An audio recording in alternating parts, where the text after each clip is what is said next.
สบายดีพี่น้องอัปเดตสถานการณ์หลังแบบฝนกับค่อยๆลงแน่แล้วพี่น้องแต่ว่ายังมีฝนอยู่เด้อพายุขาดบ้านหนาจะพัดผ่านไปแต่เนาะดีว่ากับ่ทันแน่ใจแล้วพี่น้องเพราะว่าก็ยังมีลมอยู่หน่อยหนึ่งเนาะแต่ว่าบ่สูงในช่วงเช้าช่วงประมาณตี 3พี่น้องตี 3ตี 4หาช่วง11 12 โมงเนาะที่ว่าฝนลมแห้งแล้วก็มาอัปเดตสถานการณ์ตอนนี้อยู่เพื่อนบอกกี้เองนะพี่น้องหลังจากที่ฝนค่อยๆร่มก็เลยมาอัปเดตสถานการณ์หน้าบ้านตันไว้พี่น้องเมื่อกี้เอาลิ้นมาตันไว้เพราะว่าบ่อยากให้น้ำที่ไหลลงมานี่เขาเส้นหนาเฮือนเนาะแต่กับโบอยู่ไปวัดพี่น้องดินคูนมาขึ้นสูงมันนี่เนาะไปวัดเห็ดหนามเห็ดคลองหนามเป็นลงมาในคลองหนามใหญ่เลยลงมานี่แต่กะเอาเป็นโบอยู่พี่น้องแห้งได้ไปเย็นเบิดเนาะแล้วก็ล่นออกมาเมืองเสานี่แห้งกว่านี้พี่น้องหนามนี่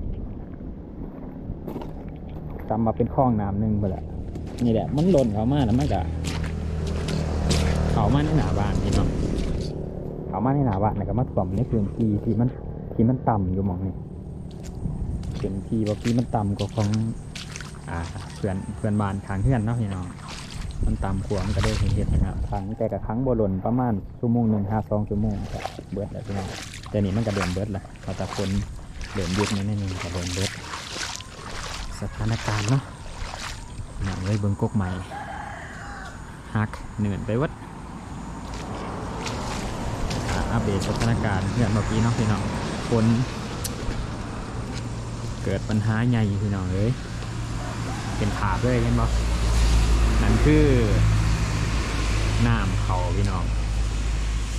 น้ำเขาแพร่ลานก็เลยเห็นให้เกิดปัญหาเลยโอ้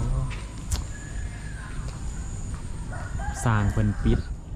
เอาปูนปิดนะมันบ่แน่นนะพี่น้องปูนมันแตกมันยังมันก็ซึมเขาไหลมาใส่เพดานเสียหายเลยพี่น้องตัวนี้โอ้ยเนาะเพดานเปิดออกมาเลยน้องเอ้ยสิได้เสียเงินเก็บใหม่แล้วเสียใจพี่น้องฝนพายุแต่ละเทือกับว่ามีปัญหาเลยพี่น้องมาพายุตัวนี้คือว่ามันหนักแล้วก็แห้งที่สุดเนาะที่ว่าพัดเข้ามามันก็เลยเกิดปัญหาเนี่ยนี่เลยพี่น้องเอ้ยจะได้เสียเงินเย็นใหม่ทางดอกไม้ดมบัดอัปเดตสถานการณ์คลิปยาวๆเลยพี่น้องฝนเขาคล้องปิวกระจัดกระจายหลังจากที่ฝนล่มหยุดเขาคล้องหลานหลังปิวไปวัดพี่น้อง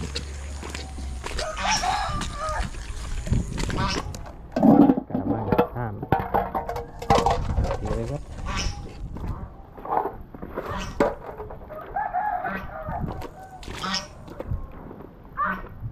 เป็ดไก่ข่อยก็จักอยู่จะได้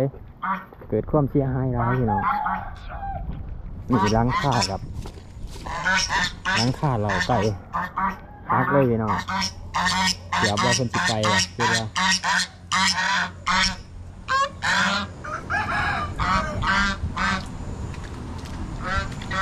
ปลาอาจจะไปมาจากพี่น้องเลยมาเบิ่งปลาเนาะเดี๋ยวว่ามีปลาไปเบิ่งน้ำกัน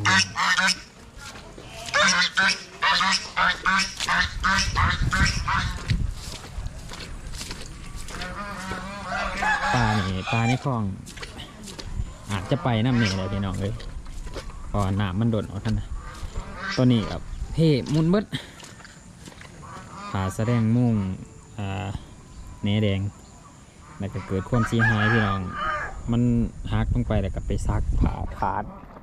เห็นในผ่าขาดเสียหายอีกเลยพี่น้องน้ำบกออกเบิดเสียหายเบิด พายุดุนี่หุ่นแห้งได้เขาล่มหอยเซอร์ดีเกือบหนามเต็มพี่น้องมึงหอยเซอร์ดีสีทองเนาะใบมือหนาแล้วบอกกี้จะมาอัปเดตเรื่องการเลี้ยงหอยเซอร์ดีสีทองตอนนี้หลายเติบแล้วพี่น้องกำลังขยายพันธุ์อยู่เนาะบ่อนี่ก็มีแล้วก็นี่บ่อใหญ่เกือบปลาไปพี่น้อง เกือบปลาไปเนาะปลาเต็มได้น้องกันสถานการณ์ก็คือใช้ท่อระบายน้ำมันหน่อยเกินไปแต่ละเทือมันกับบ่ค่อยโดดเอาพี่น้องสินักสำไรกับพ่อปานนี้แต่ถามว่ามันนักมือแรงกันนักมืออื่นกันนักอาจจะไปได้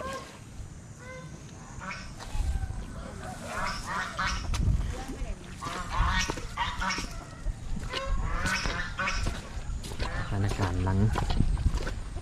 ฝนหยุดตกแต่บายุดเด็ดพี่น้องหยุดเนี่ยเลยเนาะครับไม่มีกันมีปลาลุกคือกันพี่น้องเมืองที่พายุเห็ดอาจจะไปน้ำเนยละปลานี่ก็ได้ไปเนยกับยามันแหละพี่น้องเอ้ยนี่บ่อนี่แห้งปลาลุกหลายแต่ว่าใส่ท่อระบายที่ใหญ่เนาะแล้วก็มีผ่าอ้อมใบน้ำกับวอลล์เราพี่น้องสถานการณ์เอามีท่อระบายออกหลังนี่บอลล์น้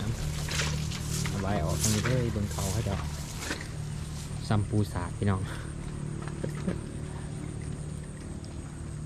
ขั้นออกปลากับมันนี่แหละยืดท้องหน้าเพิ่นนี่แหละให้เพิ่นได้กินมันเลยอุ้ยงู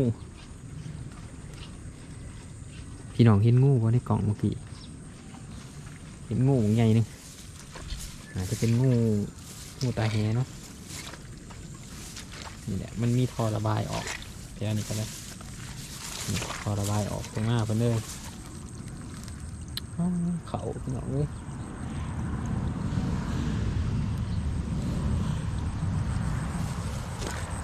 เขาเพิ่นดมบัดเขาพ่วมซุกพ่วมเดืองพี่น้องด่านหลังซัมปูสาดเลยด่านหลัง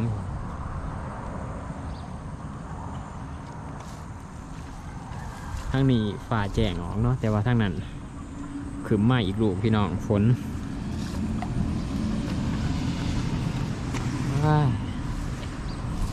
ขอให้พัดผ่านไปเนาะพี่น้องพายุก็ได้จะมาเริ่มต้นใหม่พี่น้องอัปเดตสถานการณ์ไปเพียงสามีเด้อฝากกดไลค์กดแชร์เป็นกำลังใจให้บอกกี้เด้อพี่น้องไว้พอกันคลิปหน้าสบายดี